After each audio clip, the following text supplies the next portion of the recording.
ఎరా సింహాజీ, అయ్యా నీకిద్దరు కొడుకులు అన్నావు కదా? అవునండి. వాళ్ళు ఏమైనా పైకి వచ్చారా? నిన్నే చిన్నోడు కొట్టాని పైకి వచ్చాడండి. ఏంటి? హాయ్ అక్క, wish you a very happy married life. Thank you. Happy married life బావ గారు. థాంక్యూ. కూర్చోగిర్తి. మరి నాకు చెప్పవే? నీ పెళ్ళైనప్పుడు చెప్తాను. నా పెళ్ళి ఎప్పుడు అవుతుంది? నువ్వు పెద్దయినప్పుడు. మమ్మీ, నేను పెద్ద అయ్యాక ఇలాంటి బోట్ కొనిస్తావా? అసలు పెద్ద అవ్వకూడదురా. ఏ? కీర్తి, వీడు పెద్ద అయ్యాక ఎవరో ఒక అమ్మాయిని తీసుకుని బోట్ షికార్కి వెళ్ళిపోతాడు. నేనేమంటారు దాన్ని అయిపోతాను. అప్పుడు నాతో ఎవరు షికార్ చేస్తారు? డాడీ. మీ డాడీయా? ఆయన బోట్ ఎక్కరు. ఏ? ఆయనకి నీళ్ళంటే భయం. అవునా డాడీ? కాదు, మీ అమ్మంటే. కాదు, అదే. శాంభవి, వస్తున్నా. ఈరోజు మనం షికార్కి వెళ్తున్నాం. కార్లోనా? కాదు, బోట్లో. బోట్లోనా? మీకు పడవ ప్రాణం పడదు కదా? అలవాటు చేసుకుంటాను నీకోసం. సాయంత్రం బాబు నేను రెడీగా ఉంటాం, సరేనా? అక్క, మళ్ళీ మీ ఇద్దరి మధ్య బాబు ఎందుకు? నేను చూసుకుంటాను కదా, మీరు వెళ్ళండి. నువ్వు చూసుకుంటావా? ఒక్క రోజైనా బాబుతో సరదాగా గడిపే ఛాన్స్ నాకు ఇవ్వక్క ప్లీజ్. కాదనుకు, మళ్ళీ బావగారి మూడ్స్ మారిపోతాయి. అది కరెక్ట్.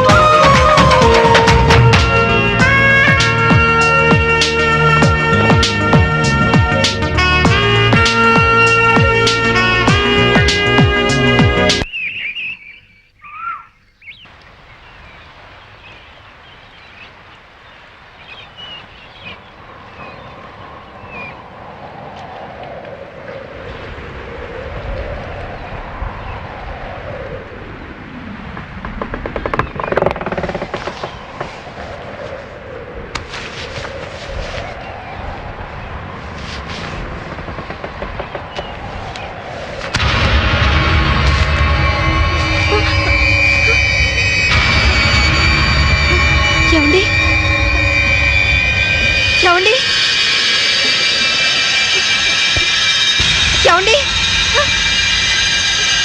ఏమండి?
Wait. उसके पास चलो. Help! What happened, madam? What happened? Officer, boat లో ఏదో మిస్టరీ జరిగింది. మా ఆయన కనిపించడం లేదు. Please help me. ముందు ఆ కత్తి లేవండి. సార్.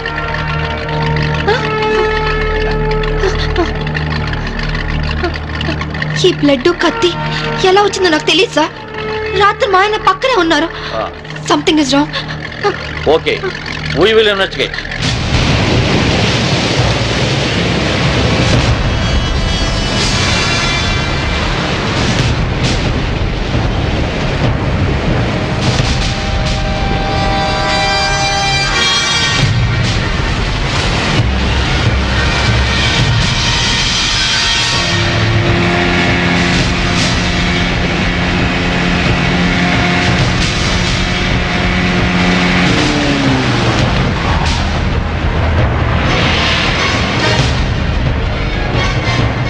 ఏం దొరకలేదు సార్. మొత్తం కోస్టల్ ఏరియా అంతా వెతికారా? అంతా వెతికాం సార్. ఇంకోసారి ట్రై చేయండి, మీరు హెల్ప్ చేయండి సార్. ఇక్కడ ఎవరితో డెడ్ బాడీ ఉంది సార్. రండి చూద్దాం.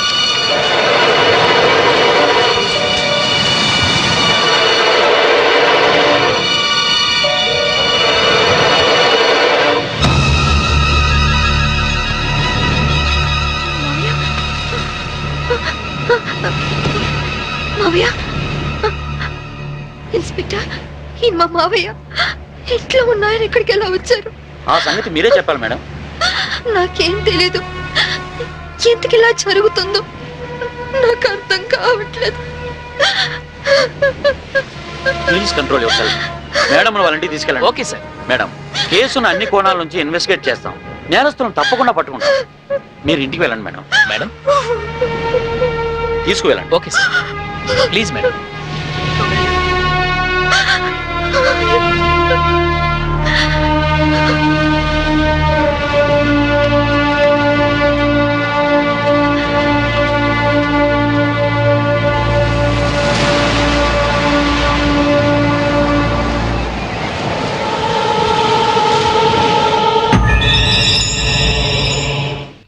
మమ్మీ ఏడవకు మమ్మీ. ఊరుకోక. మమ్మీ Please అక్క. ఏడవకు మమ్మీ.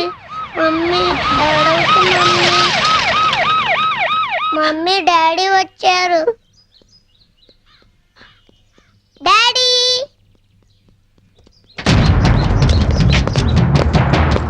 మీరంతా ఇక్కడే ఉండండి.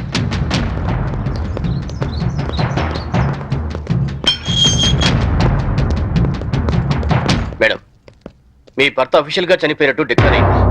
అంతేకాదమ్మా, మీ ఆయన్ని మామయ్యని చంపింది నువ్వేనని సాక్ష్యాధారాలను బట్టి నిన్నే ప్రథమ ముద్దాయిగా నిర్ధారించారు. యాంటిసిపేటరీ బెయిల్ కూడా అవకాశం లేకుండా పోయింది. నువ్వే మరీ అవ్వకమ్మా, నేను చూసుకుంటాను. ఊరుకోక. ఇన్స్పెక్టర్ నా కొడుకు ముందొద్దు, వాడు తట్టుకోలేడు.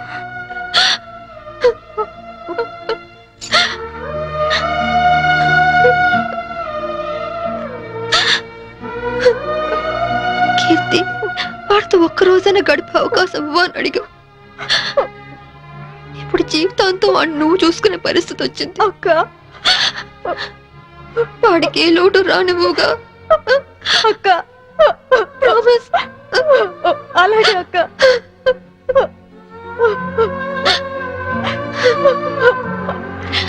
అక్క,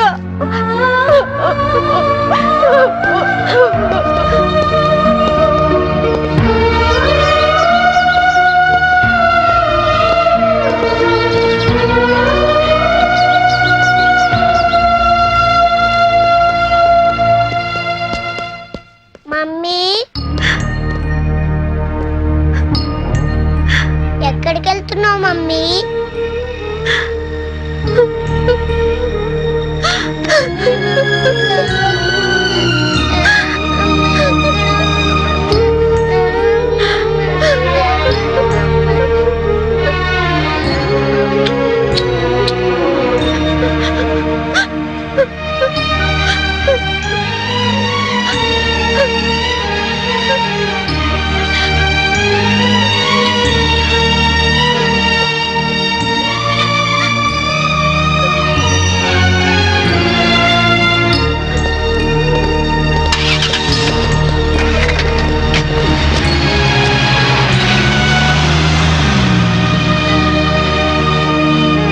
మిస్సెస్ శాంభవి, మీ భర్త ఆయన పేరు మీద 50 లక్షలకు ఇన్సూరెన్స్ చేశాడు.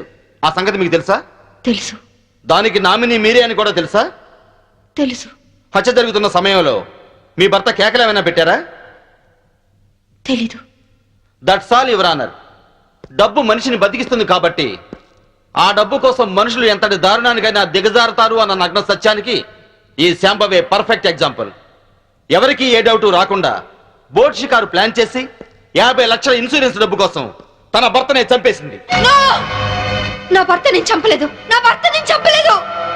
నా భర్త నేను చంపలేదు. నా భర్త నేను చంపలేదు. నా భర్త నేను చంపలేదు. నా భర్త నేను చంపలేదు. ఒక్క భర్తనే కాదు యువర్ ఆనర్, ఇన్సూరెన్స్ డబ్బులో వాటాకొస్తారని తన మామగారిని కూడా అతి కిరాతకంగా మర్డర్ చేసిన హంతకురాలు ఈ Shambhavi. I object your honour. భర్తను హత్య చేసింది ఆవిడే అని రుజువు కాకుండానే మామగారిని కూడా ఆవిడే హత్య చేసిందని చెప్పడం పీపీ గారికి న్యాయం కాదని తెలుసుకోవడం మంచిది. Objection over ruled. Thank you sir. నా విచారణలో మొదటి సాక్షి ఆ ఇంటి పనివాడు సింహాద్రి. ఇంట్లో మీ అయ్యగారు అమ్మగారు ఎప్పుడైనా గొడవ పడుతుండేవారా?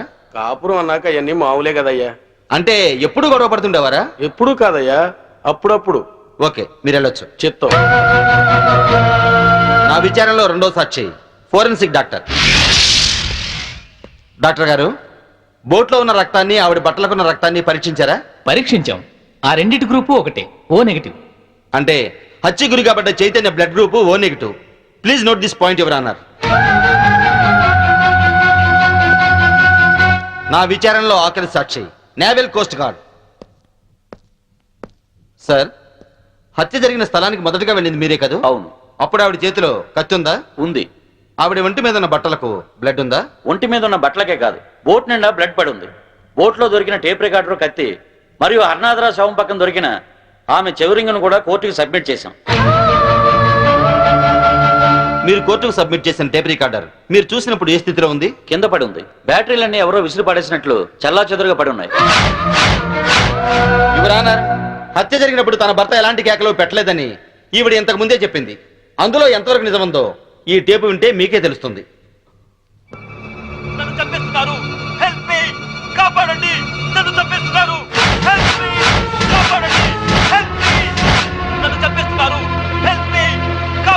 ఇప్పుడేమంటారు శాంబవ్ గారు?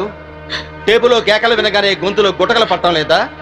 ఇప్పటికైనా చంపింది మీరే అని ఒప్పుకుంటారా లేదా? I object your honour.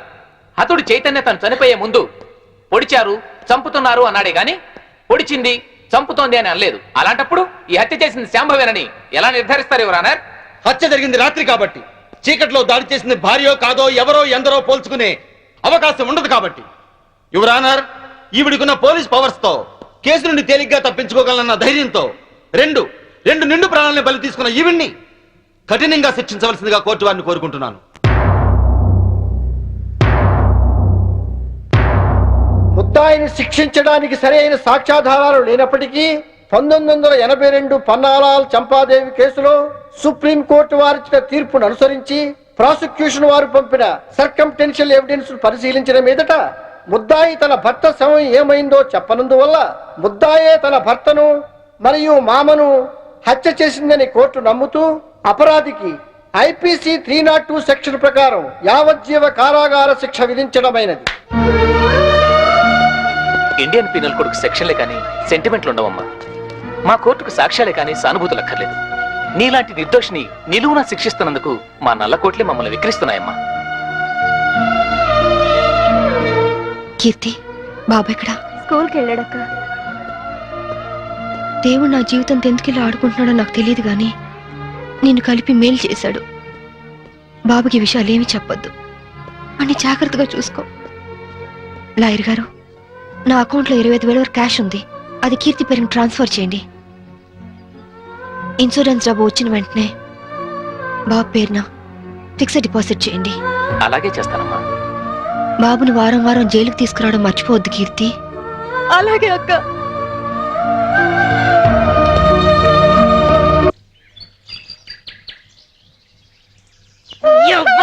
ఈ తల్లి మస్తెక్కినా మస్తెక్కి కొట్టుకుంటున్నావురా నీ యవ్వ. దాని చేపట్టని గుంజుతున్నావు. దాని అక్క చెల్లెలు నీకు లేరా? నీ యవ్వ చంపుతా. దాని చేపట్టని గుంజుతున్నావు. దాని అక్క చెల్లెలు నీకు లేరా? నీ యవ్వ చంపుతా. అవురా నీ తల్లి లేవు లేవు. నీ యవ్వ లేవురా. నీ యవ్వ లేవురా. ఎవరు నీ యవ్వ లేవు. ఇవాళ నేను చంపి పొందబడతానుకుంటున్నావు. నువ్వు కొలువు చేయరా అంటే నువ్వు చేసే పనులు జైల్లో గిట్టా. నీ యవ్వ గిట్టా చేసేది. నీ యవ్వ నిన్ను నీ యవ్వ నీ యవ్వ సావురా. నీ యవ్వ సావు. నీ తల్లి సావు. నీ యవ్వ ఇవాళ నేను చంపుతా. కొరకాయ నీ యవ్వ. జైలుకి వచ్చిన ఆడదంటే తప్పుడు ఆడదనుకుంటున్నావురా?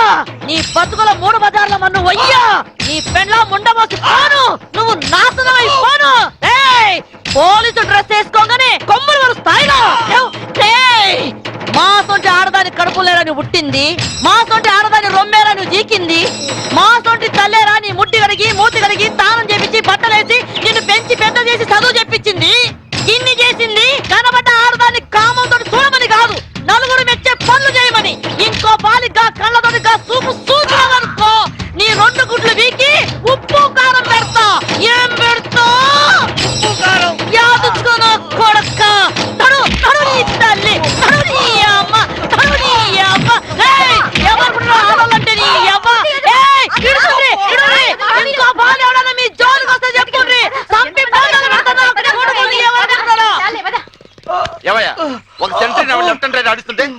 ఏం చేస్తున్నారయ్యా? సార్ తొందరపడి మీరు వెళ్ళకండి సార్, మిమ్మల్ని కూడా లెఫ్ట్ అండ్ రైట్ ఆడిస్తుంది. అది అసలే నైజం ఆడది. అవ్వా నమస్తే పోలీస్ అమ్మా.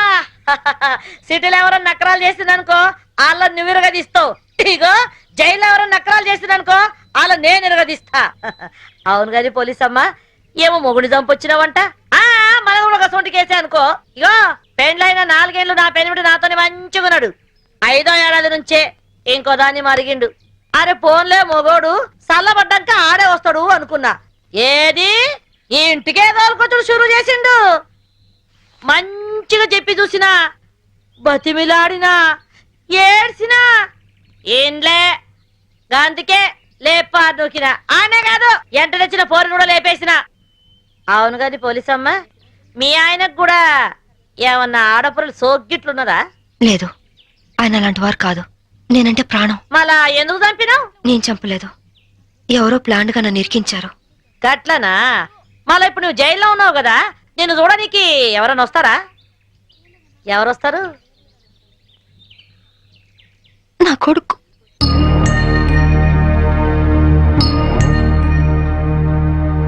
పిచ్చు, మమ్మీ పిచ్చు, మమ్మీ ఎలా ఉన్నావురా? బాగున్నా మమ్మీ. నువ్వు ఇక్కడున్నావేంటి? నిన్నే అమ్మా, ఇక్కడున్నావేంటి? స్పెషల్ డ్యూటీ వేశారు నాన్న. ఇంటికి ఎప్పుడొస్తావు మమ్మీ? తొందరగా వచ్చేస్తాను. డ్యూటీ అయిపోగానే వచ్చేస్తాను.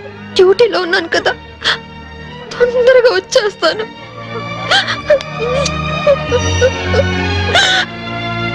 అక్క, ఏంటిది చిన్నపిల్లలాగా?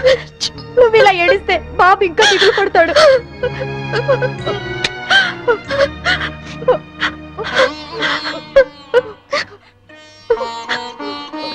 లాయర్ గారు, ఇన్సూరెన్స్ డబ్బు శాంక్షన్ అయిందా? అయిందమ్మా. మీరు చెప్పినట్టే బాబు పేరున బ్యాంక్ లో ఫిక్స్డ్ డిపాజిట్ చేశాను. 5 ఏళ్లలో ₹1,00,00,000 అవుతుంది. ఇవిగోనమ్మా డాక్యుమెంట్స్. కీర్తి, అది నీ దగ్గర ఉంచుకో. బాబుకి ఏ లోటు రాకుండా చూసుకో, సరేనా? సరే అక్క. పిచ్చు, బాగా చదువుకో, టైంకి భోంచేయి. ఆంటీని విసిగించకూడదే. తాతయ్య లేరు, డాడీ లేరు, నువ్వు లేవు. నాకు అన్నం తినబుద్ధి కావట్లేదు మమ్మీ. నాతో వచ్చే మమ్మీ, వచ్చే మమ్మీ, వచ్చే మమ్మీ. మేడం, టైం అయింది. తప్పకుండా వస్తాను. అప్పుడు దాకా ఆంటీ చెప్పినట్టు విను. అలా చేయకే.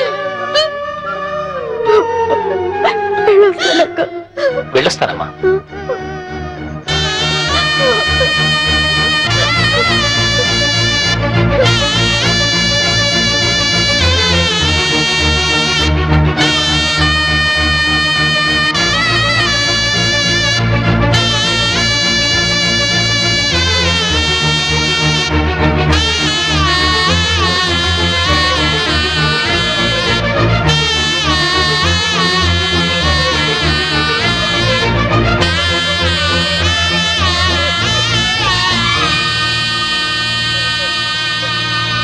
సాంబవమ్మా, ఓ సాంబవమ్మా.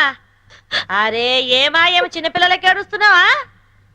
అరే రే రే రే, నీ కొడుకు రాలేదని పరేషాన్ అవుతున్నావు. ఆదివారం వస్తే ఆడే వస్తాడు, ఎందుకు పికర్ చేస్తున్నావు? చూసి 4 రోజులైంది అదమ్మా. సడన్ గా రావడం మానేశాడు.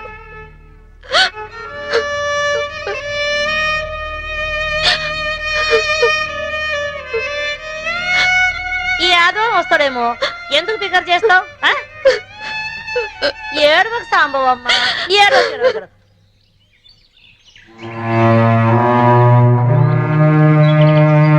సింహాద్రి, అమ్మా బాగున్నావమ్మా? సింహాద్రి, బాబా ఎక్కడా? కీర్తిది? ఏమోనమ్మా, మీరు జైలుకి వచ్చినాక కీర్తమ్మ వారం రోజులు మన ఇంట్లోనే ఉంది. ఆ తర్వాత బాబుని తీసుకుని ఎక్కడికి వెళ్ళిపోయింది. మొన్న నేను లేనప్పుడు ఇంటికి వచ్చి నన్ను అర్జెంటుగా ఫోన్ చేయమని మా ఆవిడికి నెంబర్ ఇచ్చి వెళ్ళిందమ్మా. నేను నిన్న ఫోన్ చేస్తే ఇల్లు అమ్మేస్తున్నాం, తాళాలు తెచ్చామందమ్మా. మీకు ఒకసారి చెప్పి తాళాలు ఇద్దామని వచ్చానమ్మా. ఫోన్ నెంబర్ ఉందా? ఉందమ్మా, ఈ కాగితంలో రాసి ఉందమ్మా. ఇదిగోనమ్మా.